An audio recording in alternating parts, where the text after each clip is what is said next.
내가 한동훈 저격수라고 저격할 만한 대상이 돼야 저격이란 용어를 쓰지 어떻게 새까만 후배를 저격하나? 그럼 저격이 아니란 얘기잖아요. 본인이 비판한 거는.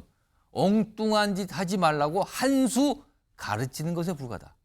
저격 아니에요. 한 수 가르치는 거지. 요런 또 반응을 보였는데 사실 오늘 홍준표 대구시장이 윤석열 대통령과의 면담이 지금 잡혀 있어요. 아마도 지금 면담이 진행 중이지 않을까 싶은데 이제 비공개예요.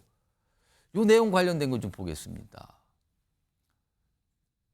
여기 보면은 밑에 보면은 오늘 홍준표 대구시장과 비공개 면담. 그런데 지난 4월 총선 끝난 뒤에 만찬이 있었잖아요. 그러면은 그때 이후에 처음 보는 건가요? 아무튼 요거 그때 당시 만찬도 굉장히 주목을 받았는데 오늘도 상황인지라 이 면담 주목받고 있거든요. 그리고 앞서서 지난달 22일은 한동훈 대표와 면담 직후에 추경호 원내대표와 윤석열 대통령이 만찬을 가졌거든요.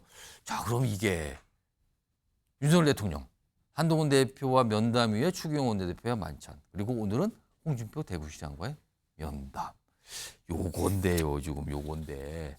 사실은 며칠 전에 홍준표 대구시장이 오늘 면담을 예고를 했어요. 본인이 윤석열 대통령과 면담이 있다. 그러면서 뭐 신공항 문제, 그다음에 행정통화 문제. 사실은 저 대구 경북 쪽에 굉장히 큰 이슈거든요. 이걸 좀 설명하려는 자리다. 이렇게 설명했습니다만 때가 때인지라 지금 주목받고 있거든요. 김초롱 교수님. 오늘 지금 면담이 끝났다는 소식이 들려오는데 화면 좀 보겠습니다. 지금 홍준표 대구시장, 윤석열 대통령과 면담 후에 대구 경북 지역 현안에 대해서 논의했다. 또 있습니다. 자, 대통령실은 사전에 이미 예정된 자리다. 그러니까 이 뜻은 뭐냐면 그냥 정책과 관련된 얘기한 거지 뭐 그렇게 뭐 정치적으로 중요한 거 아닌 것 같은데 약간 이런 설명 같거든요. 김철영 교수님. 그럼에도 불구하고 때가 때입니다. 지금요. 여러 가지 상황과 보면은 뭔가 이렇게 연결이 된 건지 아니면 다른 의미가 있는 건지 모르겠지만 오늘 무슨 대화를 했을 걸로 봐야 됩니까? 일단 외견상으로는 그저께 대구 경북 특별시도가 이제 출범하게 됐거든요. 예. 통합특별시가. 예. 그렇기 때문에 아마 그런 부분에 대해서 아마 하는 걸로 돼 있는데 저는 일단 그 윤석열 대통령이 홍준표 대구시장을 인간적으로 정치적으로 상당히 의존하는 건 맞는 것 같거든요. 아, 그래요? 그렇게 보십니까? 왜냐하면 지난 대선 기간 또 돌이켜보면 그때 동대구역 광장에서 그 공개된 자리에서 윤석열 후보가 홍준표 시장에 대해서 예 형님이라고 하거든요. 그렇기 때문에 어떻게 보면 검사 선배로서 그리고 정치 선배로서 아마 나름대로 지금 제가 볼 때 정치 한 수를 기대하고 있는 것 같아요. 그러니까 지난 총선 때도 끝나고 난 다음에 맨 먼저 만난 그렇습니다. 게 이제 홍준표 시장인데 사실 그 만찬의 순서에 대해서 여러 가지 얘기가 있었죠, 사실은. 그러니까 총선에서 패배되고 다시 한번 요소야대 상황에서 정국을 풀어나가야 되는데 어떻게 하면 좋을지 아마 홍준표 시장에게 좀 얘기를 듣고 싶었던 것 같고요. 왜냐하면 홍준표 시장이 정치 경험이 풍부하니까. 지금 같은 경우에도 용산회동 끝나고 난 다음에 어쨌든 집권당의 대표가 대통령을 도와준다기보다는 좀 공개적으로 어떤 자존심도 상하게 하고 굉장히 좀 난감한 상황이잖아요. 그렇기 때문에 아마 홍준표 시장 같으면 꾸준히 한동훈 대표에 대해 쓴소리를 해왔기 때문에 이 난국 어떻게 하면 좋을지 그 정치 한 수를 좀 물어보는 것 같고 한편으로 볼 때는 이 홍준표 시장의 입을 통해서 좀 전달하려고 하는 정치 메시지가 있는 것 같거든요. 지난 총선 이후에 그 만찬 회동도 또 끝나고 난 다음에 그 한동훈 대표를 향해서 주군에게 대들다 폐쇄자가 됐다는 그런 한동훈 대표에 대한 평가를 했거든요. 그렇기 때문에 아마 오늘 만찬 이후에 내일 홍준표 시장이 페북에 또 한동훈 오늘 밤 아니면 내일쯤에 뭔가를 또 올리지 않을까? 올리겠죠. 올릴 것 같고 아마 뭐 윤석열 대통령도 보면 홍준표 시장을 만나서는 충분히 본인이 속내를 털어놓을 수 있기 때문에 뭐 한동훈 대표에 대해서 여러 가지 그러면 이야기들. 오늘 저 자리에서 이제 끝났다고 그러는데 저 자리에서 한동훈 대표에 관한 대화가 오갔다고 보시는 많이 거예요? 오갔을 가능성이 높다. 많이 오갔을 것 같다. 많이 오갔을 겁니다. 아마 제가 볼 때는 홍준표 시장은 저격수는 아니라고 하지만 그동안 이 가장 많이 한동훈 대표에 대해서 쓴소리 하는 부분이 있거든요. 본인 저격수 아니고 한 수 가르쳤다고 지금 얘기를 같은 급이 강조하는데. 같은 급이 아니라는 거죠. 그리고 저는 마지막으로 볼 때 어차피 지금 대통령께서 보면 예. 연말 지나고 난 다음에 이제 국정 위기에 대한 어떤 세시 프로그램 가동해야 되거든요. 거기에는 국무총리 교체가 반드시 포함이 됩니다. 그렇기 때문에 저는 홍준표 시장하고 나름대로 차기 총리에 대한 가능성도 조금 타진한 게 아닌가. 지방자치단체장인데요. 그렇습니다. 근데 이제 대구라는 곳은 조금 특수한 지역이고 거기는 홍준표 시장이 뭐 사퇴를 하고 난 다음에도 재보궐선거를 하더라도 어쨌든 국민의힘 후보면 무조건 당선되는 지역인데 어쨌든 지금 보면은 뭐 차기 총리가 되려면 가장 중요한 게 민주당의 동의거든요. 예, 예. 근데 보면 이재명 대표도 홍준표 시장을 직접 예방을 했습니다. 아, 그러네요. 얼마 전에 그랬네요. 어저께도 김민석 수석 최고위원도 또 이 홍준표 시장을 예방을 했거든요. 아. 근데 이 예방한 거에 대해서 페북에 홍준표 시장이 어떻게 올렸냐 하면 존경하는 16 자기보다 이 박지원 의원을 굉장히 선배로서 각듯이 모시거든요. 그렇기 때문에 저는 나름대로 여러 가지 포석들도 홍준표 시장이 함께 하고 있는 게 아닌가. 그래서 오늘 아마 그런 자리가 되었지 않을까 이렇게는 보입니다. 김종욱 전 청와대 행정관. 오늘 윤석열 대통령과 홍준표 대구시장의 면담, 이게 과연 어떤 의미일까? 그리고 과연 어떤 대화가 오갔을 거라고 추정하십니까? tunyogan 대통령과 홍준표 대구시장은 한동훈 당대표를 무시하는 데는 일가견이 있는 것 같다. 이런 생각이 드는 측면이 있는 거죠. 뭐 이것이 예정된 거라고 하더라도 예. 범어사 내려가서 본인이 한 얘기가 있지 않습니까? 돌을 던져도 맞고 가겠다. 예. 돌을 누가 던지나? 제가 볼 때는 이거는 한동훈 당대표에 대한 예. 저격이라는 생각이 드는 거고요. 그다음에 뭐 아직까지 홍준표 대구시장과 만나서 어떤 얘기를 나눌지 모르겠습니다만 예. 일단 저는 한동훈 이 끝났습니다. 끝났는데 지금 밝힌 거는 이제 어떤 얘기가 나올지 현안 뭐, 예. 얘기, 대구 경북 지역 현안에 논의했다고만 나오는데 홍준표 시장이 가만히 계시겠습니까? 저 얘기만 하시지 않을 거라 생각이 드는데 예. 그건 좀 지켜봐야 되겠습니다만 일단 한동훈 당대표에 대한 고립 압박 작전이 시작된 거 아닌가 생각이 들어요. 고립 압박 작전. 말씀하신 것처럼 이 면담이라고 하는 걸 보면 제가 볼 때는 당대표를 비서실장급으로 놨잖아요. 동일하게 앉게 했던 측면이 있는 거고 그다음에 원내대표보다도 낮게 본 거라고 생각이 들 만큼 만찬 회동을 하되 차단만 했던 측면이 있고요. 그 이후에 소위 당대표가 좀 브리핑을 해라라고 요청을 했는데 안 한 거 아니겠습니까? 예. 그랬더니 대통령실이 한 얘기가 뭐냐면 내부에 총질을 한다 당대표가 이 얘기를 했었죠. 두 번째가 왜 대통령의 인사권을 건드냐? 대통령의 인사권을 건드는 사람. 그다음에 세 번째는 대통령 부인을 공격하는 사람이라고 얘기했습니다. 당대표 당신들이 그러면 마음껏 해보세요. 예. 만약에 당신들이 할 테면 다 해봐서 예. 특검까지 해서 특검이 통과되면 어쩔 수 없는 거 아닙니까? 라고까지 얘기를 한 상황입니다. 그리고 난 다음에 첫 행보가 금호사에 가서 저런 얘기를 한 거라면 저는 누가 보더라도 다시 한동훈 대표와 협업을 통해서 새로운 어떤 국면 전환을 한다라기보다는 고립 압박 방법으로 나가는 것으로 보이는 측면들이 꽤 있다는 생각이 들어서 오늘 만나고 난 다음에 홍준표 대구시장이 오늘 저녁이든 예. 아니면 내일 아침이든 어떤 글을 올리는가 보면 제가 예측했던 방향으로 갈 건지 아니면 다른 방향으로 갈 건지 저희가 추정해 볼 수 있을 거라고 생각이 듭니다. 이런 상황에서 한동훈 대표 오늘 여러 가지 일정이 있었는데 지금 부산 방문 일정이 있거든요. 그와 관련된 일정이 있는데 지금 화면이 지금 저게 부산 방문 일정 모습이 좀 속보 영상으로 들어온 거예요. 시장 방문이 오늘 있었군요. 그래서 저렇게 또 부산 시민들과 만나서 인사하는 모습인데 이거 방금 영상 속보 좀 들어왔습니다. 저렇게. 부산 금정을 방문한 거죠. 거기는 재보궐선거 이겼잖아요. 그러면서 다시 일종의 뭐랄까요. 당선 인사 격이 되는 거겠죠. 오늘. 그래서 저렇게 모습이 들어옵니다. 뭐 아직까지 구체적인 목소리는 안 들어오고 영상으로만 지금 우선 들어와 있습니다.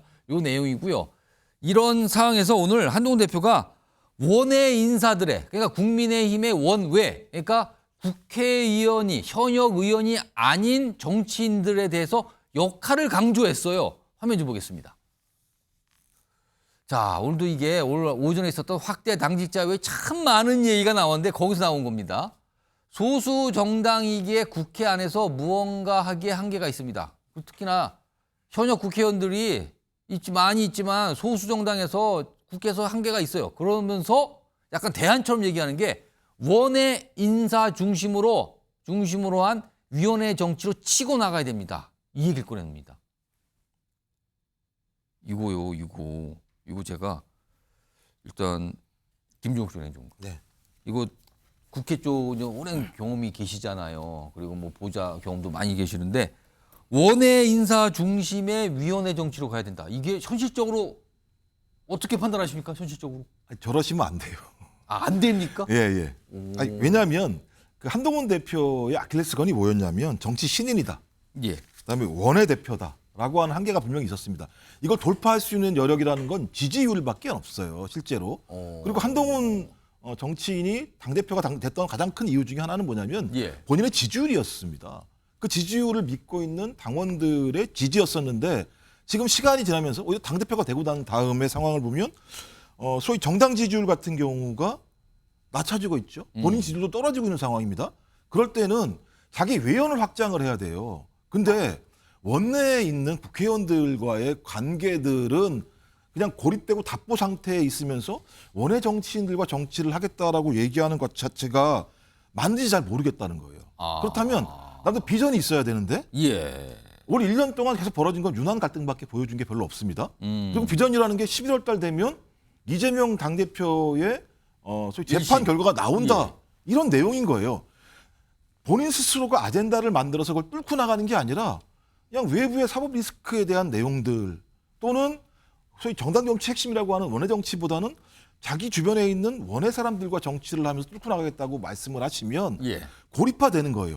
대통령도 홍준표 대구시장을 만나는 이유는 마지노선이 TK이기 때문에 그래요. 지금 대부분 TK 영남 지역의 국회의원들이 다 모여 있는 거 아니겠습니까? 예. 이 사람들이 입안하면 대통령 통치 앞으로 못합니다. 그러니까 대구시장을 계속 만나는 거예요. 예. 근데 수도권 중심인 원외와 같이 정치를 하겠다고 말씀하시는 건 원내를 버리겠다는 말씀이시잖아요. 왜 스스로 고립을 택하시죠?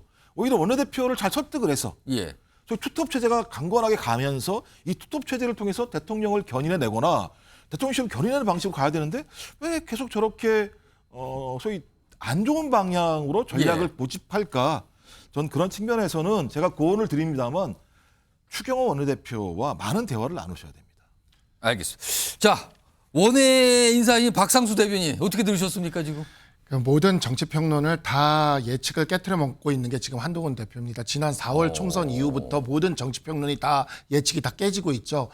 이번 국정감사 시즌의 가장 큰 예측이 뭐였냐면 국정감사 시즌이 되면 원내의 시간이 오니까 한동훈 대표는 소외되고 사라질 것이다. 예. 그런데 어떻습니까? 지금 국정감사 시즌에 모든 뉴스의 중심은 여전히 한동훈 대표에게 최소한 집중돼 있어요. 소외는 아니네요. 아무리 절대 봐도 소외되어 소외가 있지 아니네요. 않습니다. 그리고 아까 김진욱 행정관님께서 말씀을 주셨지만 예. 불과 어제 만찬이 있었죠. 그 첫 번째 만찬이 어땠습니까? 어젯밤에 저 친한계 만찬이. 의원들과의 그 만찬. 의원들 만찬이죠. 예, 예. 의원들. 그게 친한계라고 굳이 하기보다는 왜냐하면 첫 번째 만찬에서 한 20여 명 정도라 그랬습니다. 예. 어제 초청 대상이 30여 명인데 사실상 번개였어요. 예. 초청이 아니라 이렇게 모인 게 30여 명인데 번개였는데 국정감사 기간에 거의 25명에 가까운 그 의원들이 왔죠. 예. 지난번보다 늘었습니다. 그리고 앞으로 더 늘어날 거라고 봅니다. 예. 원내에서의 이와 같은 현재 진용이 점점 늘어나고 있는 상황이에요. 그리고 원내 중심이라고 이야기를 한 것은 뭐냐면 당장 우리는 소수 정당이다 보니까 원내에서 뭘 하려고 해도 민주당이 다 막아요. 근데 어떻습니까? 예를 들어 지난번 민주당이 했던 정책 토론이라고 그래놓고 한투현 임원들 다 출입도 안 시켜줬던 바로 그 금투세 폐지 토론회 저도 거기 참석해서 들어가려고 했다가 나왔는데 예. 그분들 이렇게 총연할 때 저도 한번 질문하고 공개 토론인 줄 알고 들어갔어요. 그랬다가 이제 저도 나왔는데 자 그때 저도 원외 인사지만 거기에 들어가지 않았습니까? 그리고 바로 첫목회 원외 중심에 이 첫목회에서 금투세 토론회를 한투현과 같이 했고 다음날 그 금투세 폐지와 관련된 집회에 한동훈 대표가 나갔죠. 우리가 원외에서 이런 식으로 개척해 나가듯이 앞으로 치고 나가는 게 있어요. 지금 우리 국민의힘에서 그 부분에 대한 이야기를 하는 겁니다. 그리고 그렇게 흔들었을 때 금투세와 관련돼서 지금 민주당이 다 흔들렸어요. 예. 지금 소수 정당인 우리가 이러한 방식으로 어찌 보면 과거에 민주당이 야당에서 썼던 방식인데 그 방식을 써서 거대 야당인 민주당을 흔들고 있는 거죠. 이 말을 하신 거라고 볼 수 있겠습니다. 자, 오늘 한동훈 대표가 원외 인사들의 역할 강화를 꺼낸 거잖아요. 그러자 뭐 여러 가지 두 분의 해석 들어보셨는데 정치권 일각, 특히 여당 일각에서는 그러면은 한동훈 대표가 원내와 원외를 각각 다르게 보면서 뭔가를 생각하는 거 아니야. 이런 시각도 있었는데 일단 두 분의 시각은 약간 오늘 두 분 대립하면서 분석을 해 주셨어요. 알겠습니다. 굉장히 다갈래로 굉장히 좀 깊숙하게 좀 짚어봤고요.